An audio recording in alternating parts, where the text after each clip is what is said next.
તો ચા નાસ્તો કરવાનો બાકી છે. આજે બનાવી છે ભાખરી, તમને બતાવીશ હું હમણાં. અને આજે ફટાફટ જલ્દી કામ પતાવવાનું છે, કારણ કે આજે અમે બહાર જઈ રહ્યા છીએ. ક્યાં જઈ રહ્યા છીએ અને કેમ જઈ રહ્યા છીએ એ તમને આગળ જોવા મળશે, તો વિડીયોને એન્ડ સુધી જોતા રહેજો.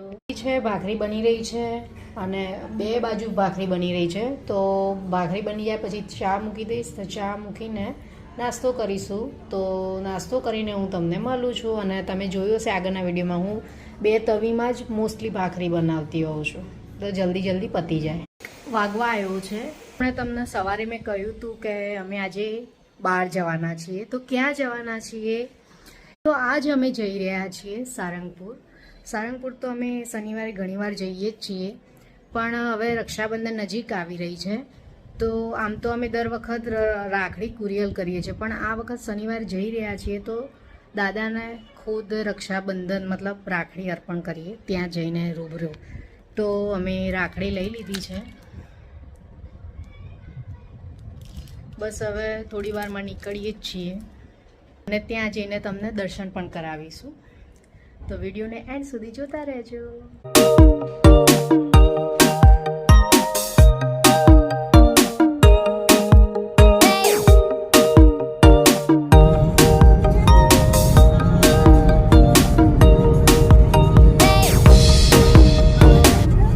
નીકળી ગયા છીએ સારંગપુર જવા માટે અને હાઈવે ઉપર અત્યારે ઓન ધ વે છીએ.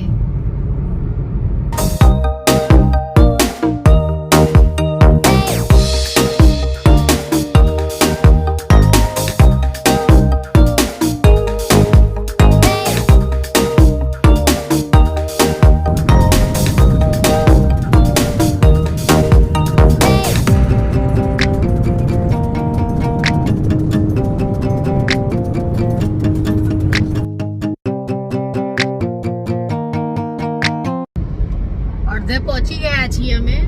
હજી આઈ થિંક કલાક 1.5 કલાક જેવું થશે. શું કેવું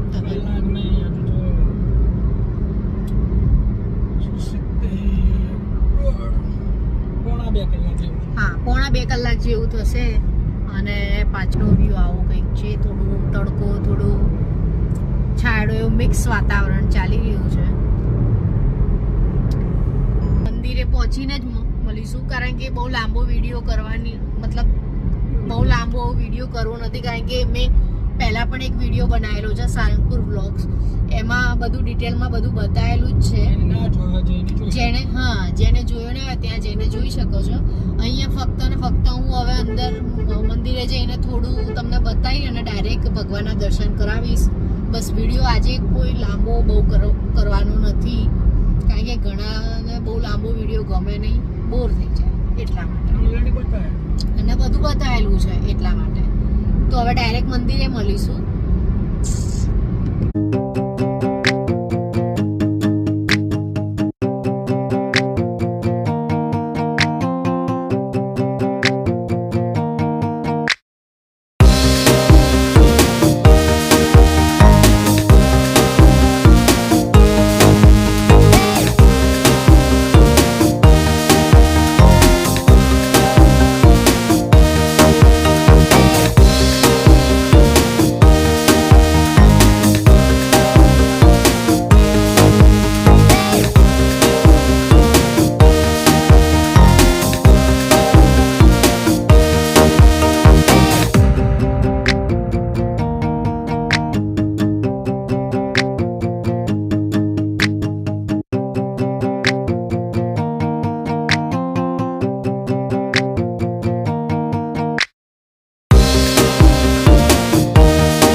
સારંગપુર મંદિર મતલબ જગ્યાએ પહોંચી ગયા છીએ.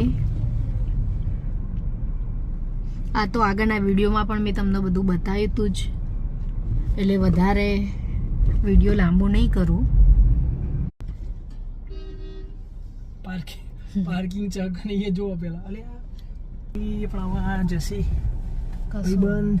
બીજી ગાડી નીકળી જ છે, બેની જ ના બીજી નહીં. એક જ મંદિરમાં દાદાના દર્શન કરાવીશ તમને.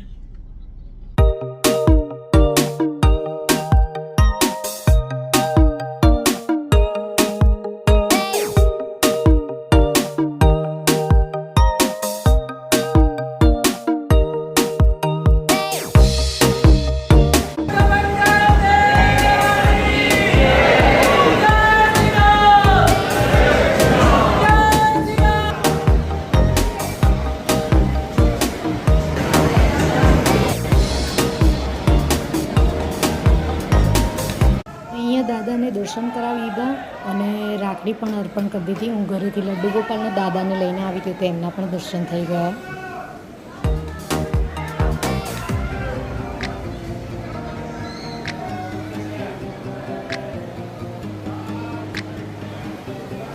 આ રાખડી ત્યાં જ મૂકવાની દાદાના પર.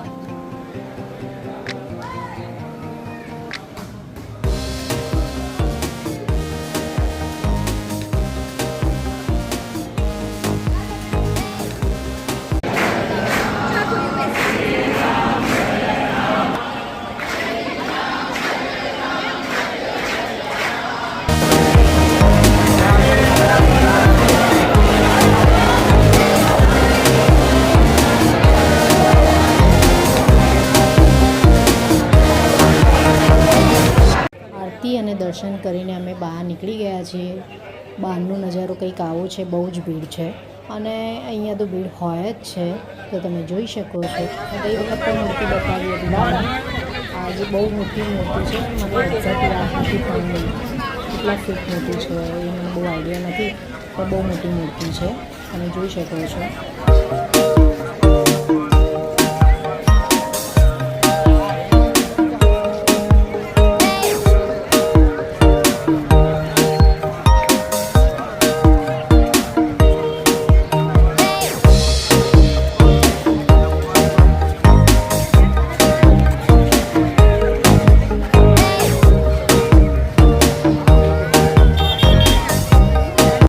તમને મંદિર પણ દેખાય છે અને ગઈ વખત વિડીયોમાં હું તમને એક નીલકંઠ મહાદેવનું મંદિર બતાવવાનું રહી ગયું હતું. તો એ આ તમને જે દેખાય છે એ મંદિર છે. તો હું તમને ત્યાં જઈને દર્શન પણ કરાવી દઉં અને તમે જોઈ શકો છો એ રહી ગયું હતું ગઈ વખત મેં જે સારંગપુર વ્લોગ બનાવ્યું હતું એમાં. તો આ મહાદેવનું મંદિર છે અને શ્રાવણ મહિનો છે તો દર્શન તો કરવા જ પડે. તો તમે જુઓ અને દર્શન પણ કરી લો.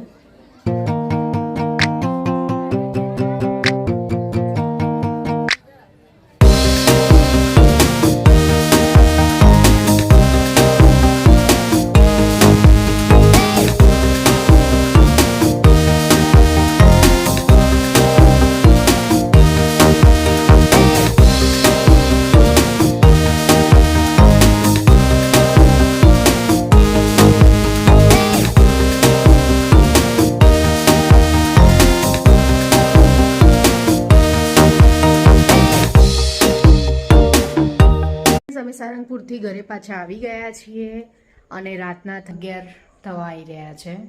ત્યારે બી સારંગપુરનો બ્લોગ બનાવ્યો હતો તો એમાં પણ કહ્યું હતું કે અમારા ઘરેથી 3 થી 3.5 કલાક થાય છે આવવા જવાના, એટલે ટોટલ 7 કલાક થાય છે આવવા જવાના.